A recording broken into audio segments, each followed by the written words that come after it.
Howdy mates, how are we doing today? Here's a third video over at the Highlands Hammock State Park.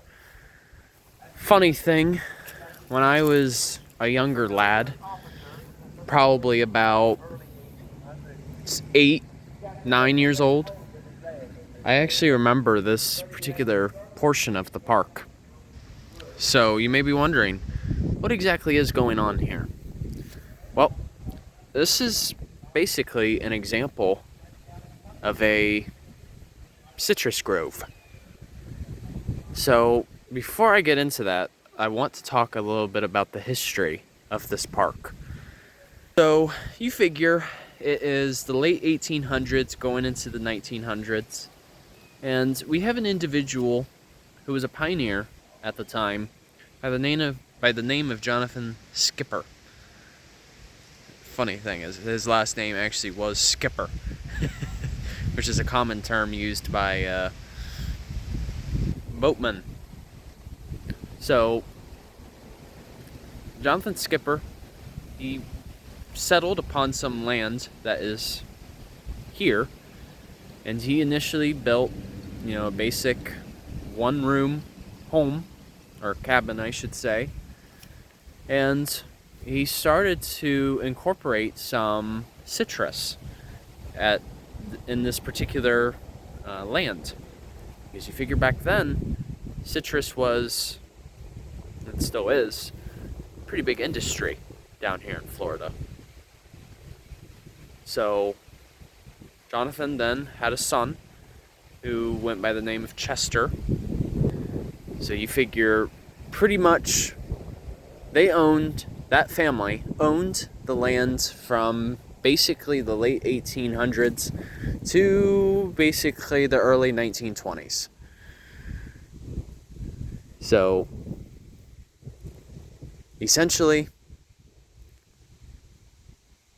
it was owned by them during that time, and then eventually the family, the Roebling family, whose names, so you had John, Margaret, who were the parents, and they also had a son named Donald, who actually made a large donation to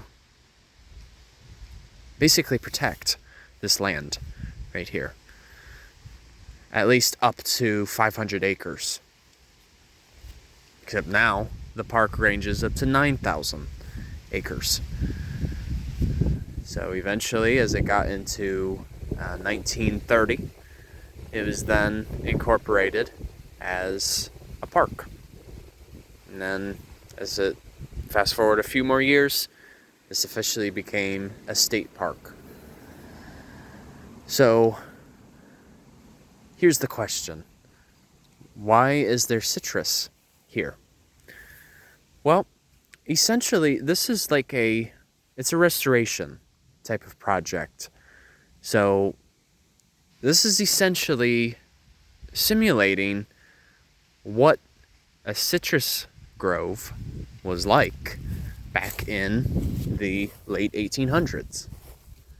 In terms of how they were planted, how they were prepared, how they were covered.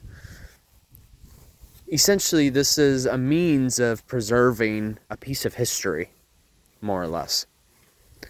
And actually, the seedlings of the citrus here, whether it be sour oranges, sweet oranges, Cleos,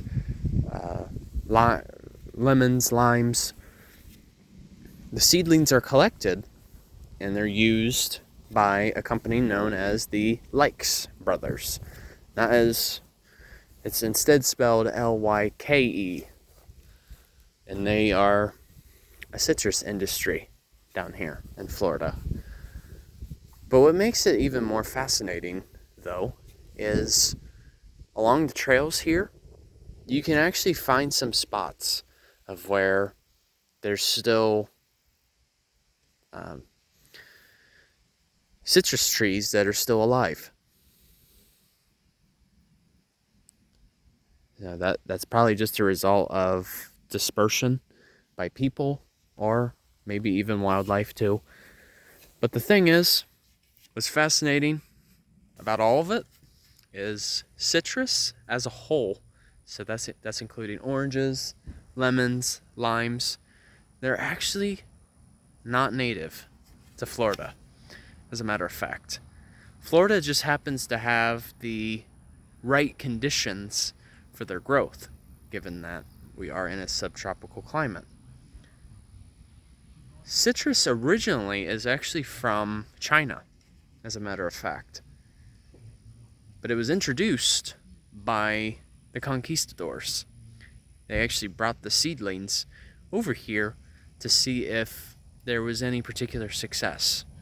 And as we well know, there certainly was, because I believe Florida is one of the largest producers of orange juice in the United States, aside from California, of course. So that's essentially why we see oranges and other forms of citrus here, just because it was a successful industry. Of course, there have been little speed bumps in the past, from frost and whatnot. They can't tolerate that. But essentially, this is what's around me is the means of a restoration project, and as a means of preserving a piece of history here. Because in a sense, this used to be part of this land was once one big citrus grove. So it's really cool to see that, because there aren't many other state parks in Florida that have anything like this. So it's nice that they're preserving that piece of history. So, all right. Take care, you guys. Thanks for watching. And once again, Journey on a Journey is ours. Take care, folks. Peace out.